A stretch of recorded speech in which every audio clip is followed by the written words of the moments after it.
আসসালামু আলাইকুম রহমতুল্লাহ। প্রিয় শিক্ষার্থী ভাই বোনেরা, আশা করি আপনারা সবাই ভালো আছেন। আমি ইয়াহিয়া মাহমুদ। আমাদের ইউটিউব চ্যানেল ফেথফুল টিউবে আজকের ক্লাসে আপনাদের সবাইকে স্বাগতম। দর্শক, আজকে আমরা আলোচনা করব আদ-দারসুল আউয়াল আল্লাহু খালিকুন, এই পাঠ নিয়ে আমরা আলোচনা করব। আমরা প্রথম ভিডিওতে আস-সফুল খামিসুল ইবতিদায়ী পঞ্চম শ্রেণীর আরবি বই পরিচিতি দিয়েছি। তারপর হচ্ছে আপনার ইবতিদায়ী পঞ্চম শ্রেণীর আদ-দারসুল আউয়াল প্রথম পাঠ নিয়ে আমরা ভিডিও দিয়েছি। আমরা মূলত হচ্ছে আরবিক ক্লাস নিয়ে কিভাবে বাক্য বানাতে হয়, তারকিব বানাতে হয়, সেগুলো নিয়ে আমরা ভিডিও বানাই। তাহলে আজকে আমরা দারসুল আউয়াল আল্লাহু খালিকুন এই পাঠ নিয়ে আমরা কিভাবে পড়বেন সেগুলো নিয়ে আমরা আলোচনা করেছিলাম। সেখানে আমরা মাআনিল মুফরাদাত প্রথম বলছি হচ্ছে মুখস্থ করার জন্য, তারপর হচ্ছে পাঠ পড়ার জন্য। সালমা ফাতাতুন সগীরাতুন উমরুহা 10 সানাওয়াতিন যাহাবাত মা উম্মিহা ইলাল হাদিকাতি। মা উম্মিহা ইলা, সালমা একটি ছোট্ট মেয়ে, তার বয়স 10 বছর, সে তার মায়ের সাথে বাগানে গিয়েছে। তো আজকে আমরা সেই পাঠের তাদরিবাত যে অনুশীলন রয়েছে সেখানে আমরা পড়ব আজিব অর্থ তুমি উত্তর দাও, আনিল আসইলাতি তালিয়াতি নিচের প্রশ্নগুলোর উত্তর দাও, শাফাহিয়ান মানে মৌখিক, শাফাহিয়ান মানে মৌখিক উত্তর দাও, এবং কিতাবাতুন মানে হচ্ছে লিখিত। তো আমরা মৌখিক উত্তর দেব, নিচের প্রশ্নগুলোর মৌখিক এবং লিখিত উত্তর দাও। প্রথম প্রশ্ন হচ্ছে কাম উমরু সালমা, কাম উমরু সালমা, সালমার বয়স কত? আমরা পাঠের মধ্যে দেখেছি সালমার বয়স, সেখানে আমরা লেখা আছে সালমা ফাতাতুন সগীরা, সালমা একটি ছোট্ট মেয়ে, ছোট্ট বালিকা। উমরুহা 10 সানাওয়াতিন, উমরুহা 10 সানাওয়াতিন। সেখানে যেহেতু আরবি ভাষা জমিরের ভাষা, আমরা যদি এই লাইনটা তিনটা শব্দ লিখে দেই যে উমরুহা 10 সানাওয়াতিন, তার বয়স 10 বছর, উত্তরটা খুব সুন্দর হবে। অথবা আমরা বলতে পারবো উমরু সালমা 10 সানাওয়াতিন, সালমার বয়স 10 বছর, এভাবে বলা যেতে পারে। তারপর হচ্ছে দ্বিতীয় প্রশ্ন, মাযা রাআ সালমা ফিল হাদিকাতি, সালমা বাগানের মধ্যে কি দেখেছে? রাআত মানে দেখ, আর রুইয়াতু মাসদার থেকে এসেছে, অর্থাৎ সে কি দেখেছে। তো আমরা জানি সালমা বাগানের মধ্যে কি দেখেছে, আমরা যদি পাঠের মধ্যে খেয়াল করি সেখানে আমরা দেখতে পারি ওফি তরিকি রাআত মানে সালমা দেখেছে জুহুরান জামিলাতান ওয়া আশজারান কাবীরাতান, রাস্তার মধ্যে সে অনেকগুলো সুন্দর সুন্দর ফুল এবং বড় বড় গাছ দেখেছে। যেহেতু সে মায়ের সাথে বাগানে গিয়েছে, তাহলে প্রশ্ন বাগানের মধ্যে কী দেখেছে সেটা হচ্ছে রাআস সালমা জুহুরান জামিলাতান ওয়া আশজারান কাবীরাতান, এভাবে বলা যেতে পারে যে সালমা বাগানের মধ্যে সুন্দর সুন্দর ফুল এবং বড় বড় গাছ দেখেছে। তারপর 3 নম্বর প্রশ্ন, সেটা হচ্ছে আমরা মিন আইনা তাতি জুহুর, এই ফুলগুলো কোথা থেকে এসেছে? আমরা দেখতে পাচ্ছি এগুলোর উত্তর হচ্ছে আজ-জুহুরু মিন মাখলুকাতিল্লাহি তাআলা, যে জুহুর হচ্ছে ফুলগুলো হচ্ছে সমস্ত ফুল হচ্ছে মিন মাখলুকাতিল্লাহ অর্থ আল্লাহ তাআলার সৃষ্টি। তারপর হচ্ছে মান খালাকাল ইনসান, কে মানুষকে সৃষ্টি করেছেন? ওকে, তাহলে 3 নম্বর প্রশ্ন এবং 4 নম্বর প্রশ্ন আমরা যদি একসাথে পড়ি, মিন আইনা তাতি জুহুর, যে ফুলগুলো কোথা থেকে আসে বা ফুলগুলো কোথা থেকে আসে, সেখানে মুজারে হালের অর্থ করতে হবে মান খালাকাল ইনসান, যে মানুষকে সৃষ্টি করেছেন, এখানে মাজির অর্থ। তারপর হচ্ছে মাযা খালাকাল্লাহু তাআলা লিল ইনসান, মানুষ, আল্লাহ তাআলা মানুষের জন্য কি সৃষ্টি করেছেন। তো সেই 3টা প্রশ্নের উত্তর আমি এখানে আমরা দেখতে পাচ্ছি এই পাঠের নিচের দিকে রয়েছে। যে 3 নম্বর প্রশ্ন মিন আইনা তাতি জুহুর, ফুলগুলো কোথা থেকে আসে, তো এখানে এগুলোর উত্তর হবে আজ-জুহুরু মিন মাখলুকাতিল্লাহি তাআলা, যে ফুলগুলো হচ্ছে আল্লাহ তাআলার সৃষ্টি থেকে আসে।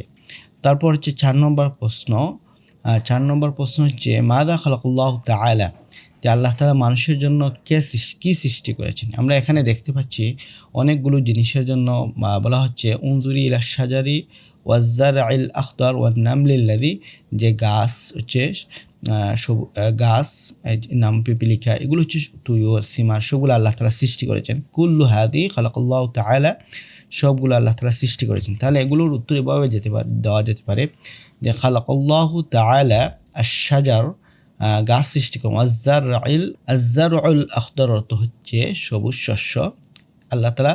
তাহলে এভাবে লিখতে পারেন খালাকাল্লাহু তাআলা আশ-শাজার ওয়াজ-জারউল আখদার ওয়ান নামলা, এখানে জবর হবে যেহেতু খালাকা ফিআল মাফউল, ওয়ান নামলা আল্লাযী ইয়াজরি আলাল আরদ, এতটুকু দিলে হবে। 4 নম্বর প্রশ্ন, 5 নম্বর প্রশ্ন মানিল্লাযী খালাকাল ইনসান, যে 5 নম্বর প্রশ্ন সেটা যে মানিল্লাযী খালাকাল ইনসান, আল্লাহ তাআলা মানুষের জন্য আফওয়ান, আমরা এখানে দুঃখিত, আমরা এখানে 5 নং প্রশ্নের উত্তর আগে দিয়েছি। 4 নম্বর প্রশ্ন যে মান খালাকাল ইনসান, কে মানুষ সৃষ্টি করেছেন, সেটা উত্তর আমরা জানি আল্লাহু খালিকু ইনসান, আল্লাহু খালিকুল ইনসান, এতটুকু দিলে হবে আল্লাহু খালিকুল ইনসান। 4 নম্বর প্রশ্নের উত্তর 4 নম্বর পেজের শুরুতে রয়েছে। 5 নম্বর প্রশ্নের উত্তর আমরা এটা দিয়েছি খালাকাল্লাহু তাআলা আশ-শাজারা ওয়াজ-জারআ আল-আখদার ওয়ান-নামলা, এগুলো আল্লাহ তাআলা সৃষ্টি করেছেন। তারপর হচ্ছে আমরা আর দেখছি 6 নম্বর হচ্ছে প্রশ্ন। তারপর আমরা 6 নম্বর প্রশ্ন যদি দেখি, মাদা আরাআত উম্মু সালমা বিনতাহা, যে সালমার মা তার মেয়েকে কি দেখিয়েছেন। মানে হচ্ছে নিজে নিজে দেখা, আরাত মানে আল-ইরাআত মাসদার থেকে অন্য কাউকে দেখানো, তো কি দেখিয়েছেন। তো আমরা এই পাঠের 4 নম্বর পৃষ্ঠার শুরুতে যদি আমরা দেখি, সেখানে আমরা দেখতে পাচ্ছি তাআলা ইয়া সালমা, সালমাকে তার মা ডেকে বলছিলেন যে সাউরিকি শাইআন, আমি তোমাকে একটি সুন্দর জিনিস দেখাবো। সেই সুন্দর জিনিসটা একটা গল্প আকারে এখানে বলছিলেন। উনি একটা দুটা পাত্র নিয়ে একটি গঠন আকারে লিখেছিলেন। তো সেখানে আপনি এখানে যেহেতু সাউরিকে মুজার দিয়ে প্রশ্ন করেছিলেন, বলেছিলেন সালমাকে ডেকে বলেছেন, এখানে আপনি মাজি দিয়েও বলতে পারেন যে আরা উম্মু সালমা, এভাবে বলতে পারেন। যে আমরা যদি একটু এর সংক্ষেপে বলতে পারেন এভাবে, আরাআত উম্মু সালমা বিনতাহা, এই মাদা আপনারা কেটে দিবেন, হ্যাঁ, কেটে দিয়ে এভাবে লিখবেন আরাআত উম্মু সালমা বিনতাহা, সালমার মা তার মেয়েকে একটি সুন্দর জিনিস দেখেছিলেন, শাইআন জামিলান, এভাবে বলতে পারেন। শুধু এই বাক্যের মধ্যে মাদা এটা আপনি কেটে দিবেন, কেটে দিয়ে আপনি হচ্ছে এখানে প্রশ্নবোধক চিহ্নটা উঠিয়ে এখানে লিখবেন শাইআন জামিলান। তারপর হচ্ছে মাদা ওয়াদাআত উম্মু সালমা ফি ইনাআইনি, সালমার মা দুটি পাত্রের মধ্যে কি রেখেছিলেন। সেখানে আমরা দেখতে পাচ্ছি পাত্রের মধ্যে, আমরা পাঠ যখন গত ভিডিওতে পড়েছি আমরা লিখেছিলাম যে উনি দুইটি মাটির পাত্র নিয়ে এসেছিলেন, একটি মধ্যে হচ্ছে আবাতাতিস, আরটা হচ্ছে জাজর রেখেছিলেন। তাহলে এখানে এবার বলা যেতে পারে ওয়াদাআত উম্মু সালমা ফি আহাদিহা বাতাতিসা ওয়াফিল আখারি জাজরান, এভাবে বলা যেতে পারে। একটির মধ্যে হচ্ছে আপনার বাতাতিস মানে হচ্ছে আলু, আর একটির মধ্যে হচ্ছে জাজর মানে হচ্ছে গাজর রেখেছিলেন, এভাবে বলা যেতে পারে। তাহলে আমরা এখানে মোটামুটি আমরা 7 নম্বর আনসার পেলাম। মাদা লাহাযা সালমা, সালমা কি পর্যবেক্ষণ করেছিল। সেখানে আমরা যদি দেখি সালমা কি পর্যবেক্ষণ করেছে, সে দেখছিল যে কিছুদিন পর বা'দা ইদ্দাতি আইয়াম লাহাযা সালমা গভীরভাবে দেখলো বা পর্যবেক্ষণ করে দেখলো সেখানে আন্না হুনাকা ফুরুআন খাদরা তাখরুজু মিনহা, সেখানে কিছু উদ্ভিদ বা কিছু শাখা প্রশাখা, এই যে বীজ থেকে বাতাতিস এবং গাজর থেকে কিছু শাখা প্রশাখা বের হয়েছে। তাহলে এভাবে বলা হচ্ছে বা'দা ইদ্দাতি আইয়াম লাহাযা সালমা আন্না হুনাকা ফুরুআন খাদরা তাখরুজু মিনহা, এভাবে বলা যেতে পারে। তাহলে আমরা এখানে প্রশ্ন উত্তরগুলো 8টার প্রশ্ন উত্তর পেয়ে গেলাম। আমি যদি এই প্রশ্ন উত্তরগুলো একটু মৌখিকভাবে বলে দিই, কাম উমরু সালমা, সালমার বয়স কত, উমরু সালমা 10 সানাওয়াতি, মাদা সালমা ফিল হাদিকাতি, সালমা ফিল হাদিকাতি যুহুরান, মিন আইনা তা'তি যুহুর মিন মাখলুকাতিল্লাহি তাআলা, মান খালাকাল ইনসান, আল্লাহু খালিকুল ইনসান বা আল্লাহু খালাকাল ইনসান বলা যেতে পারে।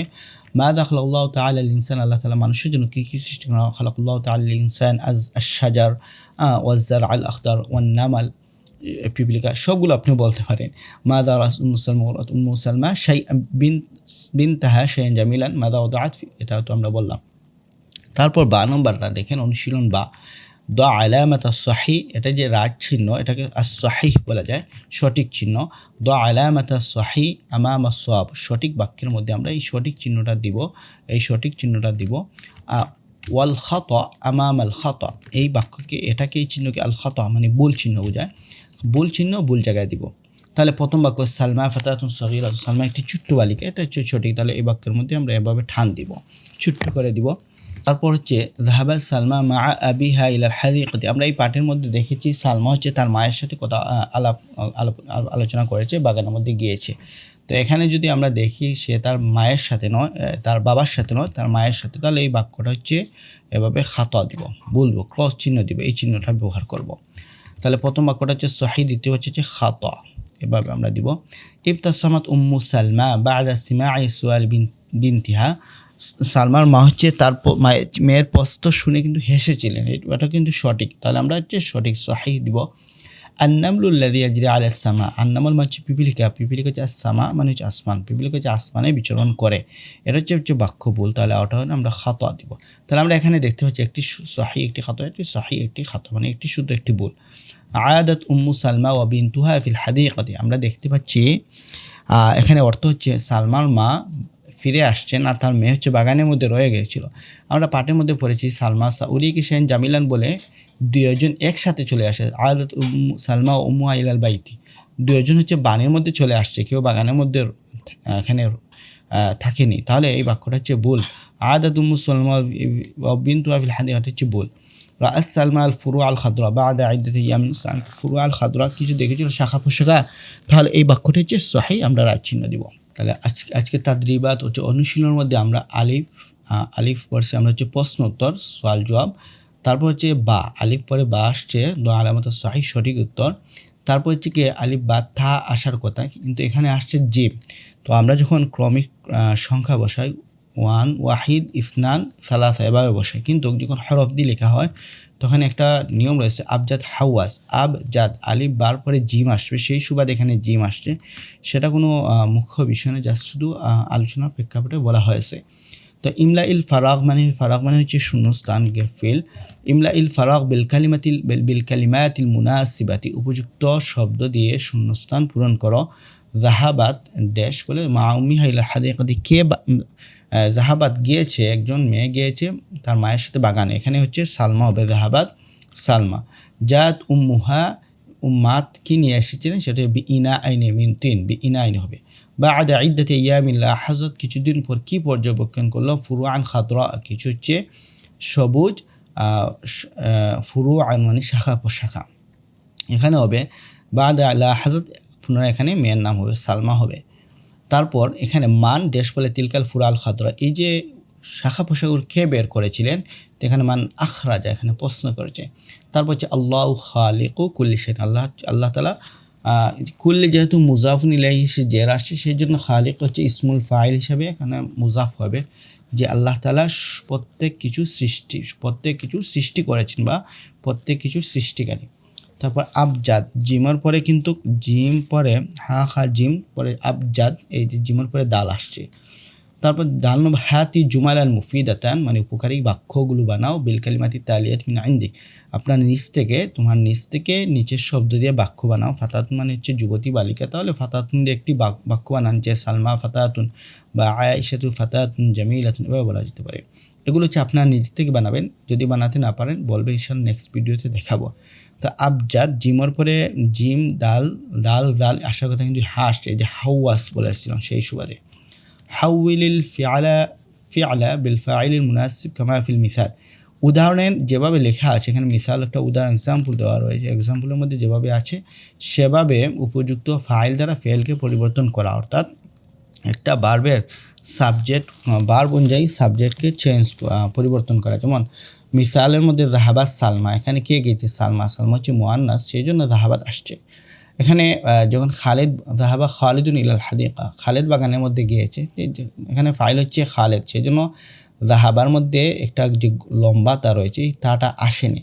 তাহলে আমরা বুঝতে পারলাম যদি কোনো মুয়ান্নাস স্ত্রীলিঙ্গ স্ত্রীবাচক শব্দ আসে, তখন হচ্ছে আমরা জাহাবার সাথে আমরা কি করতে হয়, তা যুক্তি করতে হয়, তা শুধু জাহাবা হবে। তো অনুরূপভাবে দেখেন ইবতাসামাত ফাতিমা তু ফিস সফি, শ্রেণীকক্ষে ফাতিমা মুচকি হেসেছে, এখানে যদি আমরা নু'মানু ফিস সফ, তাহলে নু'মান যখন বলবো তাহলে ইবতাসামা, এখানে তাসামাত, এখানে যে গোলতার লম্বাতা রয়েছে সেটা আমরা মুছে ফেলবো। তারপর হচ্ছে ইয়া ফাতিমা উনজুরি ইলা শাজার, হে শাজারাতি, হে ফাতিমা গাছটির দিকে তাকাও, তাহলে এখানে আহমদ যখন আসে উনজুর হবে, এখানে ইয়া হবে না, এটা হচ্ছে আমরের সিগা, সেই জন্য উনজুর এইভাবে। তাতি জুহুর মিনাল হাদিকাতি, বাগান থেকে ফুলগুলো উদ্ভিদ প্রকাশ হচ্ছে বা তাতে আসে, এভাবে বলা যেতে পারে। আজ-জাহরু যেহেতু মুজাক্কার, তাহলে ইয়াতি হবে, মুজারের সিগা তাতি অর্থ সে, এভাবে, তাহলে ইয়াতি হবে। আন্নামলুল্লাযী ইয়াজরি আলাল আরদি, এখানে আন্নামাল ইয়াজরি মুজাক্কার, তাহলে আন্নামলাতু মুয়ান্নাস, সেজন্য আন্নামলু তাজরি হবে, আন্নামলাতু। ইয়া সালমা রাআইতিল খাদরা, তুমি খাদরা মানে সবুজ শস্যগুলো বা সবুজ শাখা পোশাকগুলো দেখেছো। ইয়া জাইদু, তাহলে রাআইতা হবে, ইয়া খালিদু উখরুজ মিনাল বাইতি, খারেজ ঘর থেকে বের হও, ইয়া সালমা উখরুজি মিনাল বাইতি। তো এগুলো যদি আপনি সরফের সিগা না জানেন, সরফ যদি না জানেন, তাহলে এগুলো আপনার জন্য পড়া অনেক কঠিন হবে। এই জন্য আমাদের কিন্তু সরফের অনেকগুলো ক্লাস রয়েছে। আপনি সরফতে কীভাবে আপনি সাবজেক্টগুলো পরিবর্তন করবেন সেগুলো নিয়ে আমাদের কিছু ক্লাস রয়েছে, সেগুলো দেখতে পারেন। অথবা এই পর্বের এখানে আদ-দুরুসুল আরাবিয়া ওয়াল কাওয়াইদ, এই আল কাওয়াইদের মধ্যে অর্থাৎ আরবি দ্বিতীয় এগুলো মধ্যে আলোচনা করা হবে। গাইগিরিল আদাদ, সংখ্যাগুলোকে পরিবর্তন করা, অর্থাৎ ওয়া একবচন থেকে বহুবচন, বহুবচন থেকে একবচন। এখানে আজহুর আছে, তা আজহুর হচ্ছে গিয়ে আপনি প্লুরাল শব্দ, হচ্ছে বহুবচন মানে হচ্ছে ফুলগুলো, এখানে সেটার ওয়াহিদ হচ্ছে জাহরুন, এভাবে হবে। এখানে অনুরূপভাবে আল কাবিরাতু, এখানে মুফরাদ ওয়াহিদ, তাহলে জমা হবে কাবাইরু, এভাবে। ফুরুআন, এখানে কিন্তু জমা দেওয়া আছে, বহুবচন দেওয়া আছে, তাহলে একবচন ফারউন। আইয়াম হচ্ছে দিনগুলো, তাহলে একবচন ইয়াউমুন, এভাবে হবে। মাখলুকাত, সেখানে জমা দেওয়া আছে, মুফরাদ ওয়াহিদ হবে মাখলুকাতুন। আর নামলুর বহুবচনটা কি, সেটা হচ্ছে আনমালুন, এভাবে হতে পারে। এটা আপনারা দেখবেন অথবা ডিকশনারি থেকে দেখে নেবেন। আর থুয়ুর তো পাখি, এটা ওয়াহিদ তয়রুন। সামারাতুন আমরা একটু পড়েছিলাম পাঠের মধ্যে, ওয়াহাদি সিমার, তাহলে এটার বহুবচন হচ্ছে সিমারুন। আল ওয়াজিবুল মানসিয়ু, যার মধ্যে হচ্ছে বাড়ির কাছে হোমওয়ার্ক, সেখানে হচ্ছে আপনি এই পাঠ থেকে সালমার যে পাঠটা রয়েছে, আমরা প্রশ্নটা একটু পড়ি। মাযা তাআল্লামতা মিন হাযিহিল কিসসাতি উক্তু মুখতাসারান, এই কিসসা মানে এই গল্প থেকে, এই পাঠ থেকে তুমি কি শিখেছো সেটা হচ্ছে সংক্ষেপে লেখো। আমরা সেখানে লিখে দেখেছি আল্লাহু খালিকুল ইনসান, আল্লাহু খালিকুন, আল্লাহ সৃষ্টিকারী। সেখানে একটি ছোট্ট মেয়ে তার মা কীভাবে স্রষ্টার সৃষ্টি দেখে দেখে ওনাকে পরিচয় করিয়ে দিচ্ছেন, সবগুলো হচ্ছে আল্লাহ তাআলা সৃষ্টি করেন, খালাকাল্লাহু তাআলা, সেগুলো মানুষের জন্য সৃষ্টি করেন। তারপর একটি সুন্দর উদাহরণ আলোকে সেগুলো কিন্তু বুঝিয়েও দিয়েছিলেন। সেগুলো হচ্ছে এখানে আপনি সংক্ষেপে আরবিতে লেখার জন্য বলা হয়েছে। তারপর এখানে আমরা দেখেছি কীভাবে হাউইলিল ফাইল কীভাবে পরিবর্তন করতে হয়, সেইভাবে এখানে আপনার হচ্ছে ফেয়ালে মাউজি, অর্থাৎ পাস্ট এবং প্রেজেন্ট, ফেয়ালে মাউজি এবং সিয়াগাল মাউদি ওল মুজারে, এগুলোর সিগা কিন্তু বের করার জন্য মিনান নাসিল মাযকুর, এখানে আপনাকে ফেয়ালে মাউজি এবং মুজারে বার করা, নাসিল মাযকুর উল্লেখিত পাঠ থেকে। নাস মানে হচ্ছে এই যে নাস যেটা রয়েছে, নাস মানে হচ্ছে এই পাঠটা আপনি ধরেন। এখানে ফেয়ালে মাউজি কোনটা, মুজারে কোনটা, যেমন আমরা এখানে যদি ফেয়াল দেখি জাহাবাত, এটা হচ্ছে ফেয়ালে মাউজি। তারপর আমরা দেখি রাত হচ্ছে ফেয়ালে মাউজি, তারপর ফাসারাত ফেয়ালে মাউজি, তারপর হচ্ছে কি এখানে তাতি হচ্ছে ফেয়ালে মুজারে। এগুলো শুধু বলছে ফেয়ালে মাউজি এবং মুজারে। উনজুরি কিন্তু আবার ফেয়ালে মাউজি এবং মুজারে হচ্ছে আমর, ফেয়ালে আমর। তো এগুলো আপনাকে বের করার জন্য বলা হয়েছে। তো আমরা মোটামুটি আদ-দারসুল আউয়াল প্রথম পার্ট লেসন 1 আমরা অলরেডি প্রায় শেষ করেছি। সেখানে আমরা প্রশ্ন উত্তর, তারপর সঠিক চিহ্ন, আপনার গ্যাপ ফিল, তারপর হচ্ছে আপনার এখানে সেন্টেন্স মেকিং সেন্টেন্স, সেগুলো নিয়ে আমরা আলোচনা করেছিলাম, কীভাবে সাবজেক্ট চেঞ্জ করতে হয়। তারপর একবচন বহুবচন নিয়ে আলোচনা করেছিলাম। তারপর হোমওয়ার্ক দেখালাম। তো এই ছিল আজকের ভিডিও। দ্বিতীয় ভিডিও আমরা দেখা হবে আদ-দারসুস সানি, কবিতা নিয়ে। সবাই ভালো থাকুন, সুস্থ থাকুন। আর আপনার যদি ক্লাস সংক্রান্ত কোনো প্রশ্ন অবশ্যই কমেন্ট করে জানাবেন। আর হচ্ছে আমার চ্যানেল নতুন হতে অবশ্যই চ্যানেলটি সাবস্ক্রাইব করবেন। আল্লাহ হাফিজ, আসসালামু আলাইকুম।